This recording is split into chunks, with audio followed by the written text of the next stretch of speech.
بہت پہلے کی بات ہے، ایک خوبصورت سلطنت تھی۔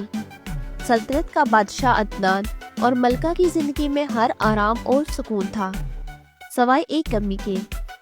ان کے گھر میں کوئی بچہ نہیں تھا۔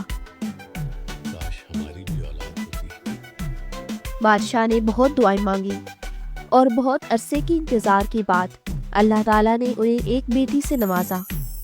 پوری سلطنت میں جشن کا سما تھا۔ بادشاہ نے اپنی بیٹی کا نام مہرالنساء رکھا۔ مہرالنساء کی پیدائش پر بادشاہ نے فیصلہ کیا کہ وہ ریاست کی سب سے زیادہ طاقتور اور خوشحال 9 پریوں کو دعوت دے گا تاکہ وہ شہزادی کو اپنی دعائیں دے۔ 8 پریاں خوشی خوشی آئیں۔ پری آتش، جو ہمت کی پری تھی، اس نے دعا دی، تمہارا دل کبھی کسی مشکل سے نہیں گھبرائے گا۔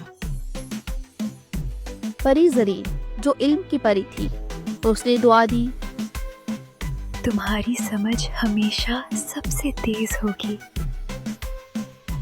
پری صبا، جو حسن کی پری تھی، اس نے دعا دی، دنیا کا حسن تمہارے سامنے پھیکا پڑ جائے گا۔ ہر پری آ کر اپنی بہترین دعا دے رہی تھی، لیکن بادشاہ عدنان سے ایک بہت بڑی غلطی ہو گئی۔ وہ پری نرگس کو دعوت دینا بھول گیا، جو کوثر کی گہری برفانی وادیوں کی ملکہ تھی۔ پری نرگس تھوڑی بد مزاج اور تنہا رہنے والی تھی، لیکن اس کی طاقت عام پریوں سے کہیں زیادہ تھی۔ جب پری نور اپنی دعا دے چکی تو اچانک دروازے پر ایک تیز ٹھنڈی ہوا کا جھونکا آیا۔ دروازے پر پری نرگس کھڑی تھی۔ اس کا لباس برف کی ٹکڑوں سے بنا تھا اور اس کی آنکھوں میں سرد نیلی آگ جل رہی تھی۔